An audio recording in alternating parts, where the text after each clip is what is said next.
সন্ধেবেলায় দরজা খুলে অবাক হয় রণজয়। দরজার কাছে করুণ চোখে দাঁড়িয়ে আছে লীনা, তার বউ। এই চোখ দেখলে কয়েক মাস আগেও রাগ করে থাকতে পারত না রণজয়, কিন্তু আজ আর সে অনুভূতিই আসছে না তার। একটু রূঢ়স্বরেই রণজয় বলল, তোমাকে তো পরশু ফোনে বললাম এ বাড়ি আর কখনো এসো না। লীনা করুণ স্বরে বলল, এমন বলো না প্লিজ, আমার ভুল হয়ে গেছে, স্বীকার করছি। আমি আমার সব অভিযোগ তুলে নিয়েছি। দরজায় বৌমার গলার আওয়াজ পেয়ে রণজয়ের মা আর বাবা অবাক হয়ে তাদের ঘর থেকে বাইরের বারান্দায় বেরিয়ে এলেন। রণজয় বিরক্ত হয়ে লীনাকে বলল, চলে যাও তুমি, ইচ্ছাকৃত ভুলের কোনো ক্ষমা হয় না। লীনা কাতর স্বরে বলল, বিশ্বাস করো তুমি, মার বৌদি এমনভাবে বোঝালো যে আর আমার মাথাটাও গরম হয়েছিল সেদিন। রণজয়ের ঘরের সামনের প্রতিবেশীরা ততক্ষণে উকিঝুঁকি মারতে শুরু করে দিয়েছে, ব্যাপারটা ঠিক কি বোঝার জন্য। এত কিছুর পরে বউটা আবার নিজের থেকেই ফিরে এলো কেন শ্বশুরবাড়িতে?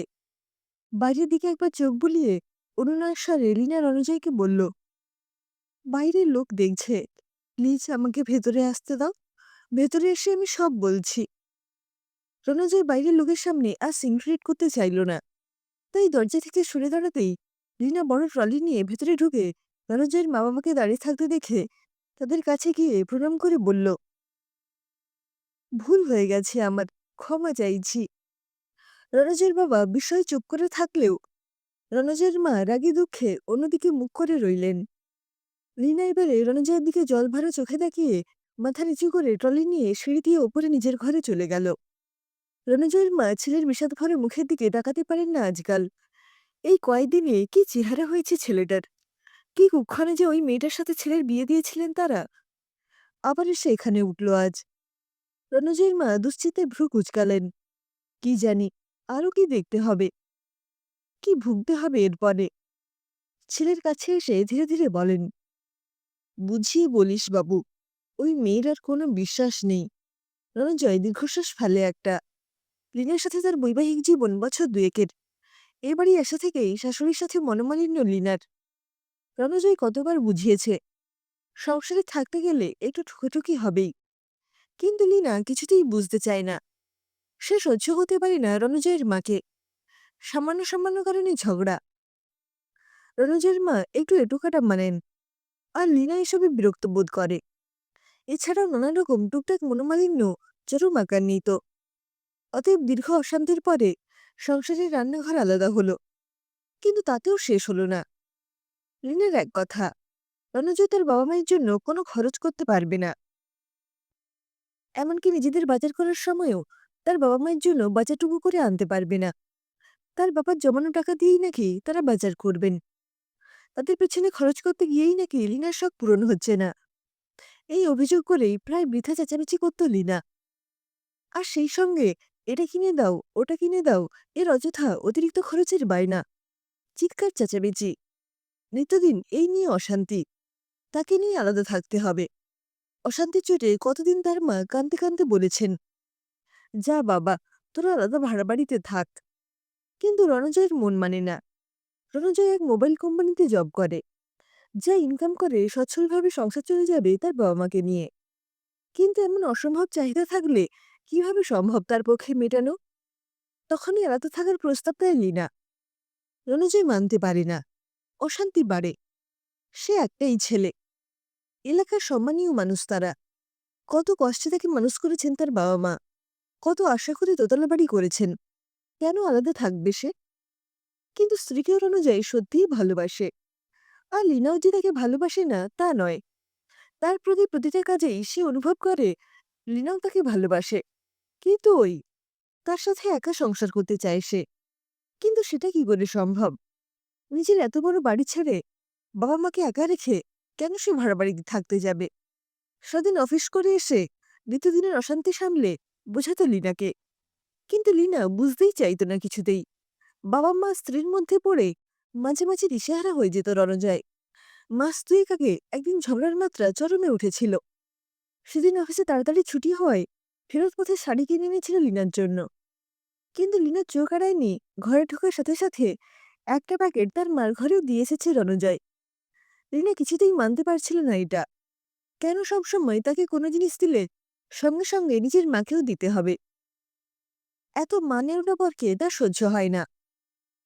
এটাও তোমার মাকে দিয়ে আসো বলে প্রচন্ড রেগে গিয়ে নিয়ে আসা নিজের নতুন শাড়িটা ছুঁড়ে ফেলে শেষে রণজয়ের জামা টেনে ছিঁড়ে পর্যন্ত দিয়েছিল।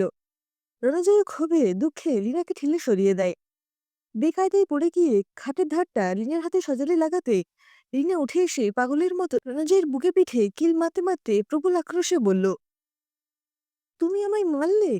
তোমার মায়ের জন্য তুমি আমায় মারলে? প্রথমে বোঝানোর চেষ্টা করলেও পরে বিতৃষ্ণায় মন ভরে গিয়েছিল রণজয়ের। তাই লীনা যখন ট্রলিতে করে জামাকাপড় গুছোচ্ছিল বাপের বাড়ি চলে যাবে বলে, তখনও রণজয় বাধা দেয়নি। আসলে সে আর পাচ্ছিল না। এই ২ বছর ধরে মানসিকভাবে বিধ্বস্ত হয়ে পড়েছিল সে।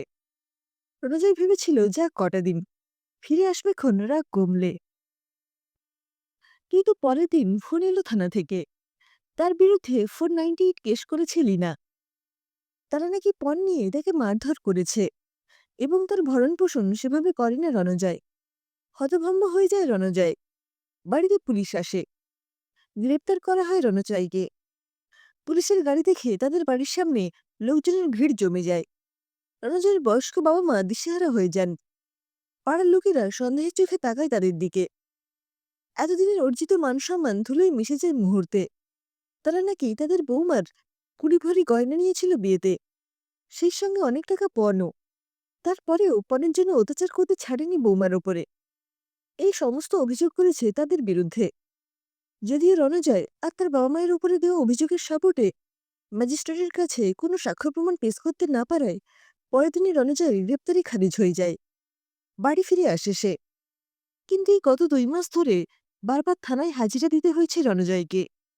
সেখানে দেখা হয়েছে লীনার সাথে। সঙ্গে লীনার মা আর বৌদি। ঝুড়ি ঝুড়ি মিথ্যা অভিযোগ করত তারা। রণজয় ভীষণ ঘৃণায় লীনার দিকে তাকালে মাথা নিচু করে নিত লীনা। শেষের দিকে ২-১ দিন লীনার শরীর খারাপের অজুহাতে আর আসত না থানায়।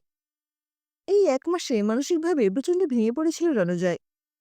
জীবনে ভাবেনি তার বিবাহিত জীবন এমনভাবে বিষাক্ত হয়ে যাবে। সে তো কম ভালোবাসত না স্ত্রীকে। লীনা কি করে পারল এমনভাবে আইনের অপব্যবহার করে মিথ্যে অভিযোগ দিয়ে তাকে ফাঁসাতে, তার বাবা মাকে হেনস্থা করতে? ভেবে পায় না রণজয়। হঠাৎ গত পরশু লীনা ফোন করেছিল। কি মনে হয়েছে কেস তুলে নিচ্ছে সে। সে নাকি সব মিটমাট করে নিতে চায়। অবাক হলেও একটা দীর্ঘশ্বাস ফেলেছিল রণজয়। হয়তো ভালো খবর, কিন্তু তার জীবনটা যে তছনছ হয়ে গেছে এই কদিনেই। স্ত্রীর প্রতি ভালোবাসার পারদও কমে গিয়েছিল অনেকটাই। সমস্ত আত্মীয়স্বজনদের কাছে, পাড়া প্রতিবেশীদের কাছে, অফিসের কলিগদের কাছে ছোট হয়ে গিয়েছিল সে। আজ হঠাৎ বলা নেই কোয়া নেই চলে এলো এখানে। রণজয় বুঝতে পারছে না এখন তার করণীয় কি। স্ত্রীর বিরুদ্ধে মানহানির মামলা করবে, নাকি তার কি আনন্দ হওয়া উচিত লীনা তার বিরুদ্ধে দেওয়া সমস্ত কেস তুলে ফিরে এসেছে বলে? চুপচাপ বসে ২ হাতে মাথা চেপে ধরে এইসব ভাবছিল। ছেলেকে তখনও এইভাবে বসে থাকতে দেখে তার মা এসে পাশে বসে চিন্তিত মুখে বলল, যা, ওপরে যা, দেখ কি বলে। ও যাই বলুক, তুই চুপচাপ থাকিস বাবু। রণজয় বুঝল তার বাবা মাও খুব টেনশন করছেন। মায়ের হাত চেপে আশ্বাস দিয়ে ওপরে নিজের ঘরে আসলো সে। দেখল লীনা বিছানার এক কোণে মাথা নিচু করে বসে আছে। সে ঢুকতেই তার কাছে এসে খুব বিনীত স্বরে বলল, আমায় ক্ষমা করো তোমরা, ভুল করেছি আমি। সেই সময় এত মাথা গরম হয়ে গিয়েছিল। মা আর বৌদিকে বাড়িয়ে বাড়িয়ে অনেক কথা বলেছিলাম। সেই অন্যায় শাস্তি পাচ্ছি আমি। রণজয় একটু অবাক হলো। ভুরু কুঁচকে তাকালো লীনার দিকে। লীনা তার দিকে তাকিয়ে জিজ্ঞেস করল, তুমি এখন আমায় প্রচন্ড ঘৃণা করো, তাই না? সেদিন তোমার ওই ঘৃণা দৃষ্টিতে আমার দিকে তাকানো আমি বাড়ি গিয়েও ভুলতে পারিনি। আমি তো তোমাকে ছেড়ে থাকতে চাইনি। শুধু তোমাকে ভয় দেখাতে চেয়েছিলাম, যাতে তুমি ভয় পেয়ে আমার সব দাবি মেনে নাও। কিন্তু যত দিন যাচ্ছে দেখলাম তুমি দূরে চলে যাচ্ছ আমার থেকে। বিশ্বাস করো, আমি তোমার থেকে দূরে চলে যাব বলে এসব করিনি। মা বৌদি বলল এসব করলে তুমি ভয় পেয়ে আমাকে নিয়ে ঠিক আলাদা হয়ে যাবে, আর আমি আর তুমি ভালো থাকবো তাহলে। কিন্তু তার বদলে তুমি আমাকে ঘৃণা করছো, এইটা ভাবলেই আমার সেদিন থেকেই ভীষণ কষ্ট হচ্ছে। তোমাকে ছেড়ে আমি বাঁচতে পারবো না। এই কদিনেই এটা বুঝেছি। রণজয় মৃদু হেসে বলল, মেয়েদের প্রতি অন্যায়ের জন্য বানানো আইনের অপব্যবহার করো তোমাদের মতো মেয়েরা। তুমি ক্ষমারও অযোগ্য। লীনা রণজয়ের পায়ের ওপর ঝাঁপিয়ে পড়ল এবারে। কেঁদে বলল, আমি ওদের বেশ কয়েকবার বলেছি কেস তুলে নিতে। ওরা শেষে শোনেনি। আমি তুলেছি বলে রাগারাগিও করেছে। তাই আমি ওই বাড়ি ছেড়ে চলে এসেছি। এই কদিনে বুঝেছি আমি ভুল করেছি খুব। তোমার ছাড়া থাকতে চাই না। ক্ষমা করো আমাকে। অন্তত আমাদের সন্তানের জন্য ক্ষমা করো আমাকে। আর কখনো এমন ভুল করব না। রিনার কথা শুনতে শুনতে রণজয় বিরক্ত হয়ে যাচ্ছিল। কিন্তু শেষের কথাটা শুনে রণজয় চমকে উঠল। তাদের সন্তান। রিনাকে পায়ের কাছ থেকে তুলে জিজ্ঞাসার দৃষ্টিতে বলল, কি বললে তুমি? রিনা মাথা নিচু করে বলল, সপ্তাহ 2 আগেই পজিটিভ রিপোর্ট এসেছে। তুমি বাবা হতে চলেছ। রণজয়ের মনে হলো অনেকদিন পরে তার মনের মধ্যে একটা খুশির অনুভূতি হলো। রিনা তার দিকে আকুল দৃষ্টিতে তাকিয়ে ফের বলল, বিশ্বাস করো আমি এমনটা চাইনি। তোমাকে জব্দ করতে গিয়ে নিজেই জব্দ হয়ে গেছি। আমাদের সন্তানের জন্য শুধু নয়, এইটা বুঝেছি আমি তোমাকে ছাড়া থাকতে পারবো না। মনের মধ্যে রিনার প্রতি রাগ জমে থাকলেও আনন্দের চোখে জল চলে এলো রণজয়ের। এই মুহূর্তে আগত সন্তানের খুশির খবরে স্ত্রীকে জড়িয়ে ধরা উচিত কিনা দোটানায় পড়ে শেষ পর্যন্ত আনন্দে রিনার হাত দুটোকে জড়িয়ে ধরল রণজয়। জীবনে চলার পথে ধীরে ধীরে সন্তানের মুখের দিকে তাকিয়ে হয়তো একদিন রিনার এত বড় ভুল অপমানকে ক্ষমা করে দেবে সে।